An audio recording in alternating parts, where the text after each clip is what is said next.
पार्वती और शिव का दार्शनिक संवाद। शिव का पार्वती को अपनी सेवा के लिए आज्ञा देना तथा पार्वती द्वारा भगवान की प्रतिदिन सेवा। भवानी ने कहा, योगिन, आपने तपस्वी होकर गिरिराज से यह क्या बात कह डाली। प्रभु, आप ज्ञान विशारद हैं, तो भी अपनी बात का उत्तर मुझसे सुनिए। शंभु, आप तपशक्ति से संपन्न होकर ही बड़ी भारी तप करते हैं।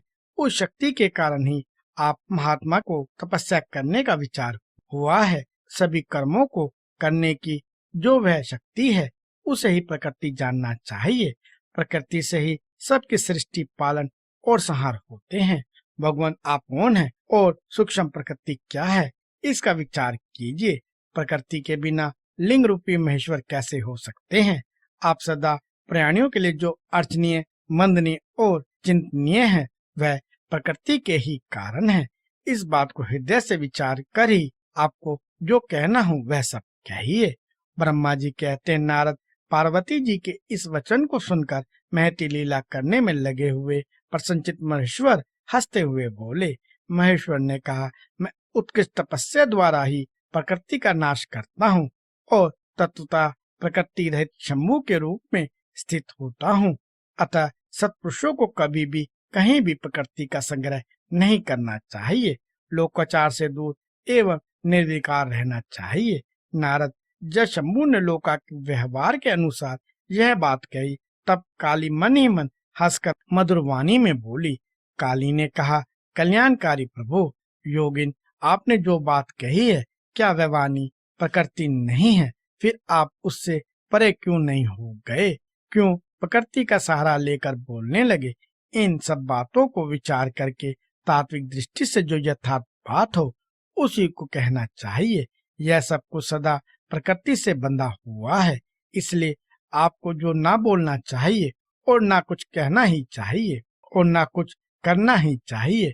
आप अपनी बुद्धि से इसको समझिए। आप जो कुछ सुनते, खाते, देखते और करते हैं, वह सब प्रकृति का ही कार्य है।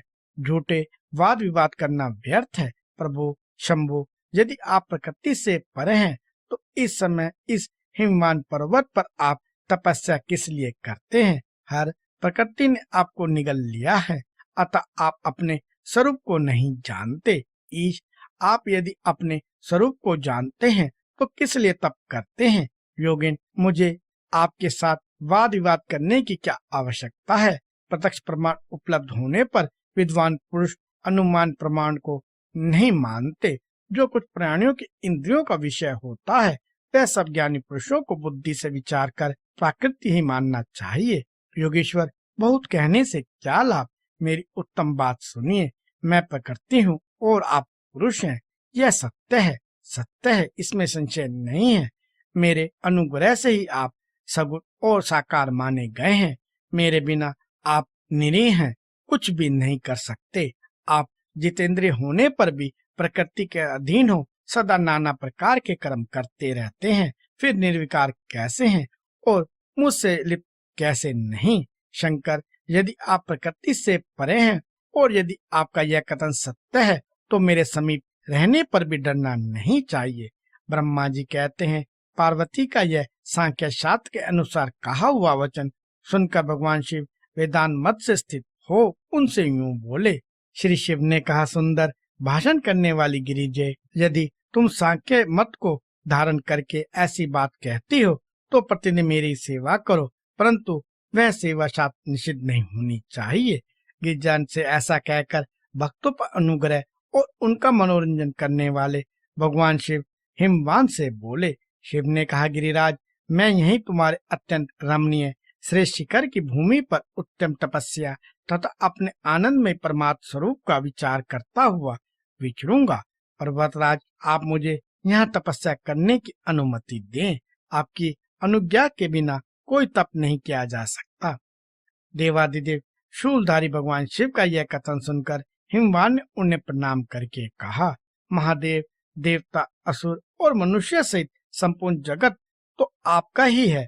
मैं तुच्छ होकर आपसे क्या कहूँ?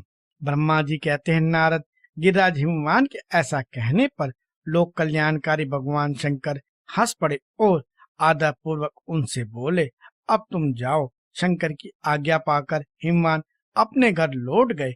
वे गिरिजा के साथ प्रतिदिन उनके दर्शन के लिए आते थे।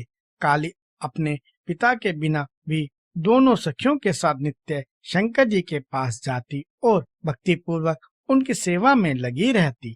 नंदीश्वर आदि कोई भी गण उन्हें रोकता नहीं था। तात महेश्वर के आदेश से ही ऐसा होता था।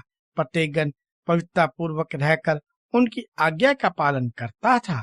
जो विचार करने से परस्पर अभिन्न सिद्ध होते हैं, उन्हीं शिवा और शिव ने सांख्य और वेदांत मत में स्थित हो जो कल्याणदायक संवाद किया, वह सर्वथा सुख देने वाला है।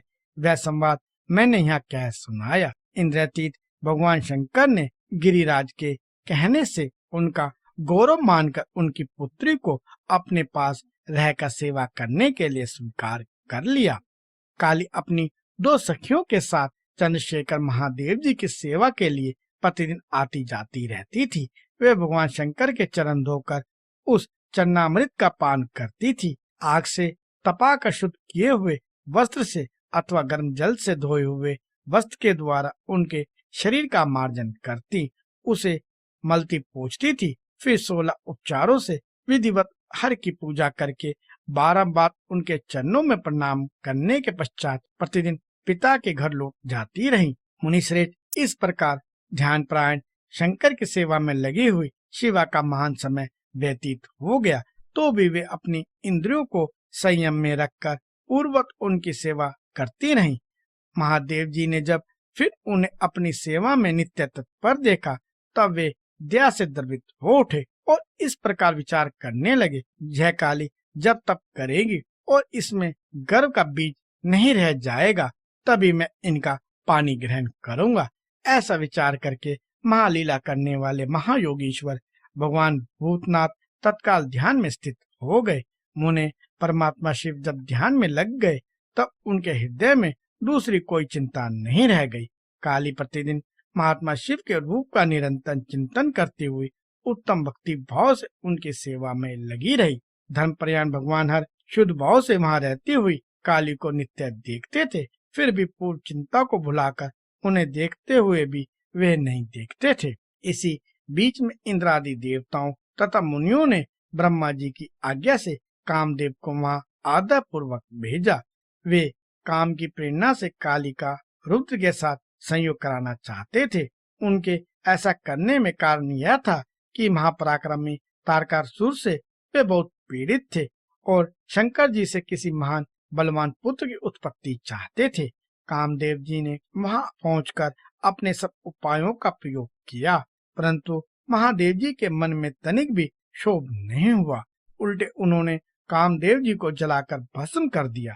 मुने तब सती पार्वती ने भी गर्भ रहित हो उनकी आज्ञा से बहुत बड़ी तपस्या करके शिव को पति रूप में प्राप्त किया।